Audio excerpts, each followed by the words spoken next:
Hi, Dyslexic Genius here, Brad Hurt. My phone number is 864-236-1680, or you can email me at dyslexicgeniushurt@gmail.com.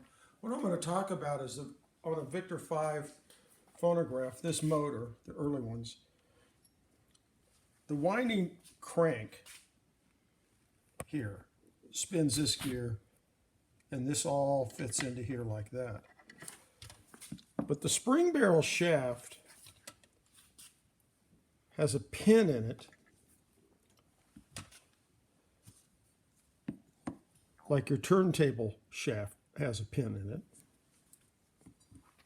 and that fits in here.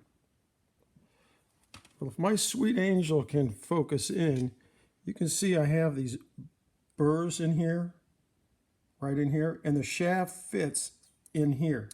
What they did is they used a circular cutter, like this gear, and they drove it in here to cut that slot, and then they came in with a milling cutter and they cut a smaller slot in there so that this pin fits flat because this piece is curved. So what you have to do is, you can see right here, this shiny spot right here where my center punch shows, right here, that's where it's flat and the rest of it is angled up. So you have to get, when you put it together, the pin has to fit flush in here. It can't be at an angle, because if it's in an angle, you're going to get the gear to do, it'll do this when it sits on there. And then you'll have a hard time cranking up. And I think that was the problem. The machine had been abused in its life. And if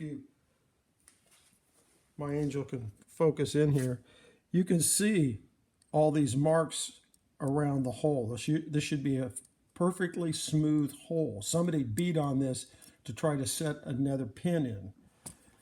So I built another pin, and I will put it in. And they're about 1/2 inch long. And because I had to re-drill this, I'm going to put a small drop of Permatex Loctite, and that's going to hold the pin in place when I'm done, and then all this will fit together. You heard it hit. Well, you can see that this part of the shaft is smaller than this part, and the gear bottoms out right here, and that's how you do it. But on Victor's, on these motors, on these shafts, this should be a little snug. And you can see this is loose and the gear moves, but when you bottom it out, there's no movement. So how to fix that? Usually when I take them apart, you have this spring barrel here with a gear, and I usually use a gear puller to pull this apart because they're snug. They're on tight. Well, the way to fix that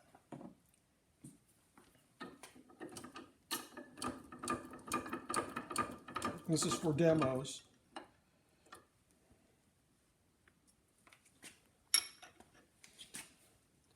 You're going to lay it on a flat surface, and you're going to take a center punch, and you're going to punch a little ways off the shoulder here. You're going to go 1, 2, 3, and then you'll rotate it 180, and you'll center punch 1, 2, 3.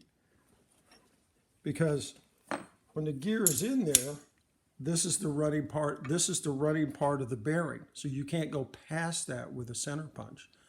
And then when you're going to put this on, you'll line everything up, and you go, "Oh, now it's hard."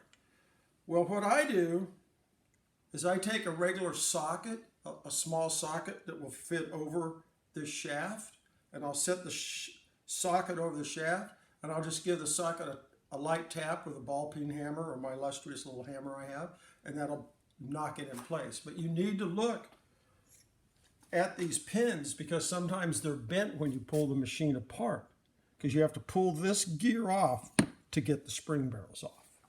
And this gets a little complicated, but not too much, and that's my tip for the day.